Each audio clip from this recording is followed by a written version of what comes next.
This is ppc.zone August 2025, Advancing Through Automation. I'm your host, Jill Saskin-Gales.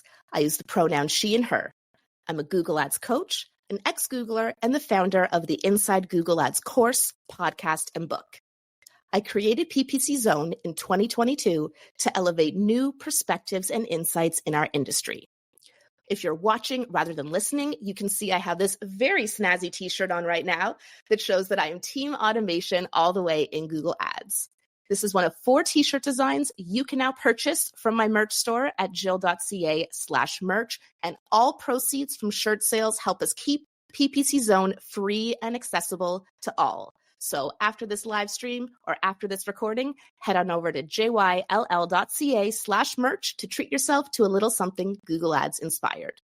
Next up in the zone, this speaker is a paid search expert and Biddable Director at Croud. He's also the host of the Paid Search NYC Podcast. So if you like this podcast, make sure to follow that one too. And he organizes regular paid search events in New York City. Today, he's sharing his perspective on using natural language processing to uncover performance opportunities and insights. I can't wait. Please welcome Matt Shenton. Awesome. Thanks, Jill. Hi, everyone. So I thought I'd start off with a little bit about me and a bit of a fun fact. For some reason, and I moved to New York 4 years ago. I just felt that. A lot of people from the UK that have moved to New York that I know seem disproportionately more likely to do improv or stand-up comedy. I don't know why. False sense of confidence when they get here. And this picture on the right here is me doing stand-up comedy in Brooklyn in my 3rd month of being here. As you can tell, I'm having a pretty good time. I probably did 90% of the laughing in that room that day. So it goes without saying that I don't do it full time. I've stuck to paid search. Okay, so I'm going to be talking about using natural language processing to uncover opportunities and insights. So before I do that and jump straight in, one of the key changes within Google Ads over the last 5 years, as I'm sure we can all agree, is that everything has gotten broader. And probably more so talking about things like broad max there, but obviously that's also been a factor within things like performance max and AI max as well. I took a look at some previous accounts that I've been working on for a number of years and looked at the data to sort of back this up. So what this chart shows is the bar is the number of keywords in the account. So it started off at like 5,000 maybe 5 years ago, went up to 10, back down to 7.5. Not a huge amount of change. But the line is then the number of search terms that match per keyword on average. And as you can see there, huge increase 2020 to 2022. That's the adoption of broad match when we became more comfortable with that match type. And then I think July is probably more inclusion of search terms than PMAX. But the takeaway here is that there's just been a huge increase in search term data within the accounts. And that was just one account. I looked at a few more. I think on average, I generally saw between like 25 times more search terms per keyword, looking 5 years versus more recently. What that means is if you looked at a search term report 5 years ago, you might have seen 10,000 search terms. Today, you might see 250,000 search terms for that same account, which is incredible. The good thing about that is that's a lot of really useful data. Like these are people actually searching for your product or service. You can understand how they're searching, what they're searching for more, and then more importantly, the sort of insight behind that. But the problem with that is that's a lot of textual data. And as humans, we're not able to read through 250,000 search terms to really pick out patterns or understand what's going on. So that's where natural language processing steps in. So one type of natural language processing, because there's many forms, is what's called n-grams. And what is an n-gram analysis? If you type that in, you'll get an AI overview response. And it'll say that the n-gram analysis is a technique in natural language processing, search marketing, well, not just search marketing, any kind of area that involves textual data, that breaks down text into sequences of n consecutive terms.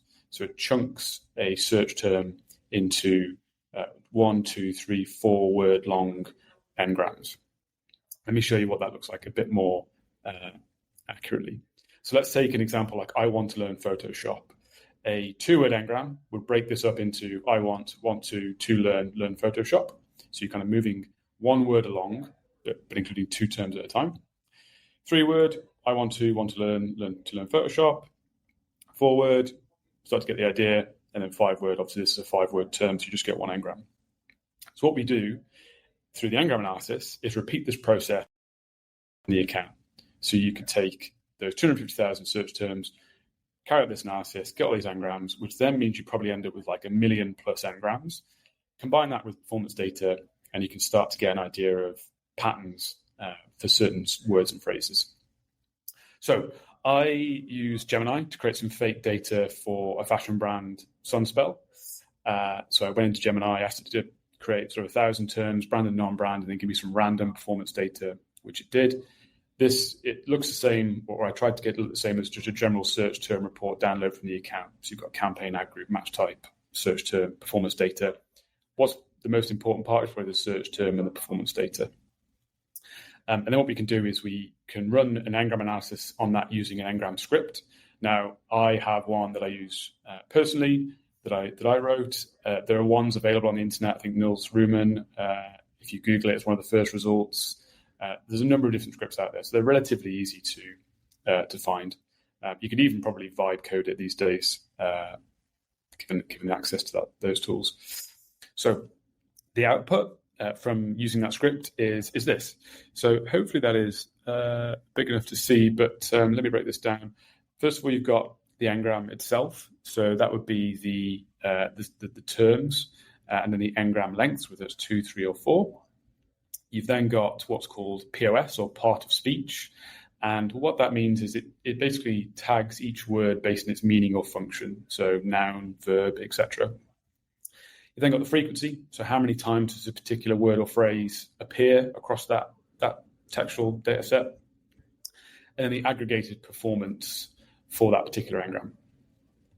So we could take a look at high CPA Ngrams, and very, very common patterns across all clients in here. You're going to get a lot of how-tos where, sort of higher level research terms that are potentially useful from a creative or landing page point of view. If a lot of people are searching for particular how-tos or trying to understand more about your product or service, do you accurately answer that within the ad copy, or maybe that's more appropriate for the landing page? Maybe you want to segment these terms and have a different bid strategy, different budget.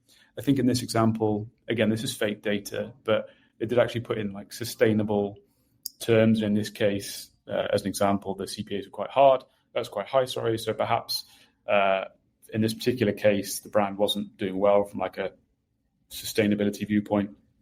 So there might be some actions there. And then similarly, we can flip it and look at low Ngrams. So what's working well? Again, there are generally common patterns in terms of like free, voucher, etc. But it could be this could surface particular sub-product categories or themes that are doing particularly well that, again, you might want to take out, manage differently, different budget, bid strategy, or maybe including the creative or landing page. And that's really the key takeaway with this. Ngrams as a process has been around for a long time. It's certainly not a new thing. You can go back 10 years and find scripts that do this. I still think it's a very valuable tool and way of processing data because we still have access to all this search term data. There's still a lot of insights in there. And as I've sort of talked through, there are performance implications for high and low CPAs. There's also ways to improve ad copy, creative, and also landing page content. The last thing I'll say is, whilst this has been around for a while, the reason I think this is going to become even more interesting as we step into the new world is that landing page content is going to serve as a key input to Google Ads more so than before. Heidi's talked about AI Max as one of the key new campaign features. That obviously uses a lot of landing page signals. One way we can try and understand what Google sees in terms of topics, themes on landing pages is using something like natural language processing or Ngrams. So you could download a web page as text data, run the same process, do that for a competitor, and understand maybe some of the topical differences and opportunities there.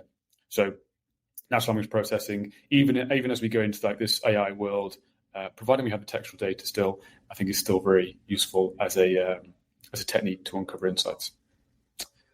Thank you. Hopefully that was useful.